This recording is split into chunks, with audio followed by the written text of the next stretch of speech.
Hi everyone, welcome back to my channel. কেমন আছো সবাই? আশা করছি ভালোই আছো এবং আমিও খুব ভালো আছি। তো আজকে আমি তোমাদের সাথে যে মেকআপ লুকটা তো এই মেকআপটা আমি কোনো রকমভাবে ভেবে কিছু করিনি। তো এই শাড়িটার সঙ্গে যেরকম মেকআপ যাবে বা আমাকে যেমন ভালো লাগবে আমি সেরকমভাবে একটা মেকআপ লুক তোমাদের সাথে শেয়ার করার চেষ্টা করেছি। তো হ্যাঁ, আর একটা কথা বলি, এই শাড়িটার সাথে তোমাদের পরিচয় করাই। শাড়িটা প্রায় 23 বছর পুরনো শাড়িটা হলো আমার মায়ের বিয়ের বেনারসি। তো আমি ভাবলাম তো এই শাড়িটা পরেই আমি একটা ভিডিও তোমাদের সাথে শাড়িটার সাথে আমার মায়ের অনেক আবেগ জড়িয়ে আছে। তো মায়ের শাড়ি পরলেই নিজের মধ্যে একটা আলাদা অনুভূতিই কাজ করে। তার উপরে শাড়িটা আবার মায়ের বিয়ের শাড়ি, তো আমাকে পরে কেমন লাগবে বা এই শাড়িটা পরে আমি যে লুকটা ক্রিয়েট করব সেটাতে আমাকে কেমন লাগবে, তো আমি এটা নিয়ে ভীষণ এক্সাইটেড আছি। তো চলো ভিডিওটা শুরু করা যাক। আর হ্যাঁ, ভিডিওটা কিন্তু অবশ্যই তোমরা প্রথম থেকে শেষ পর্যন্ত দেখবে। তো চলো, প্রথমেই আমি ফেসটাকে ভালোভাবে ক্লিন করে নিয়েছি একটা ফেস ওয়াশ দিয়ে। তো তারপরে আমি ইউজ করেছি ডাবর গুলাবাড়ির একটা রোজ ওয়াটার টোনার হিসাবে। তো তারপরে আমি ইউজ করেছি জয়ের একটা ময়শ্চারাইজার। তো সেটাকে আমি ভালোভাবে হাতের সাহায্যে আমার ফেসে ব্লেন্ড করে নিয়েছি এবং তারপরে ইউজ করেছি ব্লু হেভেনের একটা প্রাইমার। তো এই প্রাইমারটা আমার এতটাই ভালো লাগে, তো আমি এটাই ইউজ করে এটা প্রায় শেষের পর্যায়ে চলে গেছে। প্রাইমারটাকে আমি আমার ফেসে অ্যাপ্লাই করে নিয়েছি হাতের সাহায্যে এবং সেটাকে আমি আমার ফেসে কিছুক্ষণের জন্য অ্যাবজর্ব হতে দেবো। তো ততক্ষণ চলো আইব্রোটাকে ফিল করে নিই। তো আইব্রোটাকে ফিল করার জন্য আমি মিউজিক ফ্লাওয়ারের একটা আইব্রো জেল অ্যাপ্লাই করেছি এবং সেটাকে ব্রাশের সাহায্যে ভালোভাবে আমার আইব্রোটাকে ফিল করে নিচ্ছি। তো আইব্রোটাকে আমার ফিল করা কমপ্লিট হয়ে গেছে। তারপরে আমি একটা স্পুলি দিয়ে সেটাকে ভালোভাবে সেট করে নিয়েছি। এবার আইব্রোটাকে ডিফাইন করার জন্য আমি একটা কনসিলার অ্যাপ্লাই করছি। তো কনসিলারটা হচ্ছে ইনসাইডের কনসিলার। তো এটাকে আমি একটা ব্রাশের সাহায্যে আইব্রোতে অ্যাপ্লাই করে নিয়েছি যাতে আইব্রোটা একটু নিট অ্যান্ড ক্লিন দেখায়। তো যেহেতু আমার আইব্রোটা অনেকদিন আগে প্লাক করা ছিল, তো ছোটো ছোটো হেয়ার গ্রোথও হয়েছিল, তো তার জন্যই আমি এই কনসিলারটা অ্যাপ্লাই করে নিচ্ছি আইব্রোতে। তো আমার দুটো আইব্রোতেই ভালোভাবে কনসিলার অ্যাপ্লাই করা কমপ্লিট হয়ে গেছে, দেখতেই পাচ্ছ তোমরা। তো তারপরে আমি এটাকে ভালোভাবে একটা ব্লেন্ডার দিয়ে ব্লেন্ড করে নেব। তো আমি একটা ব্লেন্ডার দিয়ে এটাকে ভালোভাবে ব্লেন্ড করে নিচ্ছি। অবশ্যই তোমরা ব্লেন্ডারটাকে ভিজিয়ে নেবে এবং এক্সট্রা জলটা ব্লেন্ডার থেকে বার করে দেবে চিপে। তো আমার কনসিলারটা ভালোভাবে ব্লেন্ড করা কমপ্লিট হয়ে গেছে, দেখতেই পাচ্ছ তোমরা। তো তারপরে আমি এখানে ইউজ করছি ফিটমির একটা ফাউন্ডেশন, যেটা আমার শেড হচ্ছে 230। তো এটাকে আমি একটা ব্রাশের সাহায্যে নিয়ে আমার ফুল ফেসে ভালোভাবে অ্যাপ্লাই করে নিচ্ছি। তো এটাকে আমি আমার ফুল ফেসে ভালোভাবে অ্যাপ্লাই করে নিয়েছি। তো তারপরে ওই সেম ব্লেন্ডার দিয়ে আমি ভালোভাবে এটাকে ব্লেন্ড করে নেব আমার ফুল ফেসে। তো এটাকে আমি আমার ফুল ফেসে ভালোভাবে ব্লেন্ড করে নিয়েছি এবং আমি আমার নেকেও এটা অ্যাপ্লাই করে নিয়েছি। তো তোমরাও এভাবে ফেসে যখন মেকআপ করবে নেকেও অবশ্যই ফাউন্ডেশন অ্যাপ্লাই করে নেবে, তাহলে দেখতে ভালো লাগবে। আর না হলে কিন্তু দেখতে খুবই বাজে একটা লুক দেবে। তো ফেসটা মেকআপ হবে এবং নেকটা দেখতে কেমন একটা লাগবে। তো আমি ভালোভাবে এটাকে নেকে এবং ফেসে ভালোভাবে ব্লেন্ড করে নিয়েছি। তো তারপরে আমি এখানে কনসিলার হিসাবে ইউজ করছি ইনসাইডেরই ওই সেম কনসিলারটা। তো এটাকে আমি আমার হাইলাইটিং এরিয়াতে অ্যাপ্লাই করে নিয়েছি। তো তারপরে আমি ব্লেন্ডারের সাহায্যে এটাকে ভালোভাবে ব্লেন্ড করে নিচ্ছি। এই কনসিলারটা আমার শেড হচ্ছে 03। তো তোমরা এই কনসিলারটা ইউজ করে দেখতে পারো, খুবই ভালো একটা কনসিলার। তো যারা ইউজ করেছো আমাকে কমেন্ট করে জানিও এবং যারা ইউজ করোনি অবশ্যই এই কনসিলারটা একবার ইউজ করে দেখতে পারো। তো এটা আমার ভালোভাবে ফেসের মধ্যে ব্লেন্ড করা কমপ্লিট হয়ে গেছে। তো তারপরে আমি এই বেসটাকে লক করার জন্য একটা কম্প্যাক্ট পাউডার ইউজ করেছি। তো এটা হচ্ছে ল্যাকমির কম্প্যাক্ট পাউডার।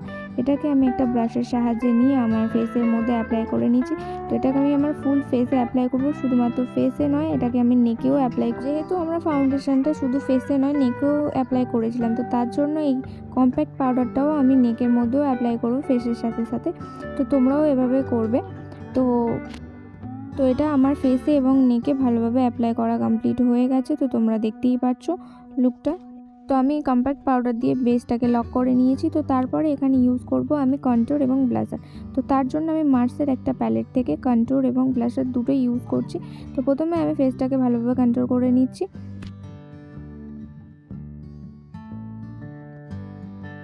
তো আমি কন্ট্যুর আমার নাকের দু সাইডেও করে নিয়েছি। তো তারপরে আমি এখানে ইউজ করছি ব্লাশার। তো দুঃখ কষ্ট যতই থাকুক ব্লাশার অ্যাপ্লাই করার সময় তোমাকে হাসতেই হবে। তো যাই হোক, তো এমনিতে তো আমাদেরকে দেখে কেউ ইমপ্রেস হয় না যাদেরকে দেখে আমরা ব্লাশ করব। তো যাই হোক, ব্লাশারই অ্যাপ্লাই করতে হবে ফেসের মধ্যে। তো ব্লাশার অ্যাপ্লাই করে নিয়েছি। তো তারপরে আমি করব আই মেকআপ। তো আই মেকআপের জন্য আমি একটা আইশ্যাডো প্যালেট থেকে একটা নিউড মানে পিঙ্ক কালার শেড নিয়ে আমি ভালো করে আমার ক্রিজ লাইনে অ্যাপ্লাই করে নিয়েছি। তো তারপরে আমি এখানে একটা ব্ল্যাক কালার শেড নিয়ে আমার চোখের আউটার কর্নারের দিকে অ্যাপ্লাই করেছি, তো যাতে দেখতে খুব ডার্ক না হয়ে যায়। তো দুটো শেডই আমার দুটো চোখের মধ্যে ভালোভাবে অ্যাপ্লাই করা হয়ে গেছে, তো তোমরা দেখতেই পাচ্ছ। তো তারপরে আমি এখানে ইউজ করেছি একটা পার্পেল কালার গ্লিটারি শেড, যাতে আমার শাড়ির সাথে একটু ম্যাচ করে। তো ক্যামেরাতে দেখে হয়তো বোঝা যাচ্ছে না যে ব্লু টাইপের লাগছে শাড়ির কালারটা লাইটের জন্য, তো কিন্তু নয়, শাড়িটার কালারটা অনেকটা পার্পেলের দিকে যাচ্ছে। তো তাই আমি আই মেকআপটা একটু পার্পেলের দিকে করার চেষ্টা করেছি। তো এই শেডটা আমি আমার চোখের আইলিডের উপরে অ্যাপ্লাই করে নিয়েছি, এবং তারপরে আমি আইলাইনার পরে নিয়েছিলাম, ব্লু হেভেনের আইলাইনার ইউজ করেছি এখানে। তারপরে আমি ইউজ করছি এডিএসের কাজল, যেটা আমি আমার চোখের ওয়াটার লাইনে অ্যাপ্লাই করেছি।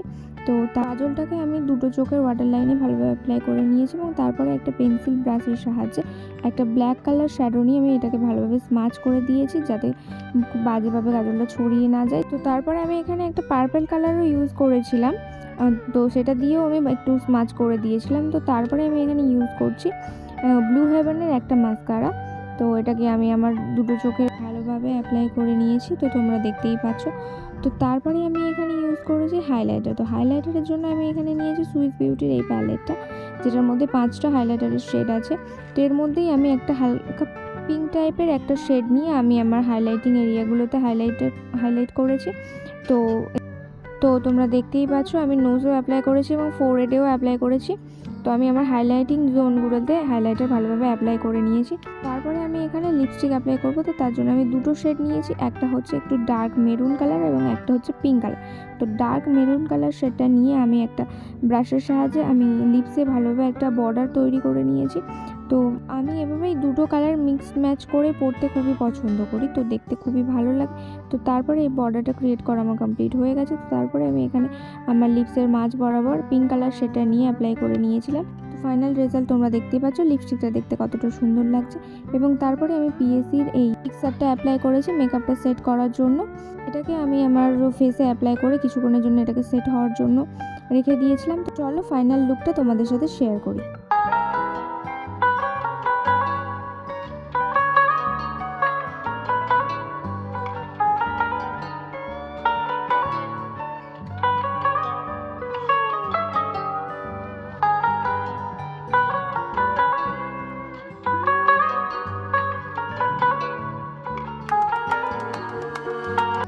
তো লুকটা তোমাদের কেমন লাগলো অবশ্যই কমেন্ট করে জানিও, এবং মায়ের এই বিয়ের ব্যান্ডেজটা পরে আমাকে কেমন লাগছে সেটাও অবশ্যই আমাকে কমেন্ট করে জানিও।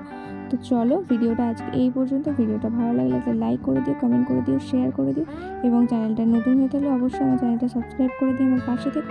তো চলো আজকের মতো এই পর্যন্ত, দেখা হচ্ছে নেক্সট কোনো ভিডিওতে। আর অবশ্যই তোমরা আমাকে কমেন্ট করে জানিও কী লুক তোমরা দেখতে চাও, আমি অবশ্যই সেগুলো তোমাদের সাথে শেয়ার করার চেষ্টা করবো। তো চলো টাটা সবাইকে।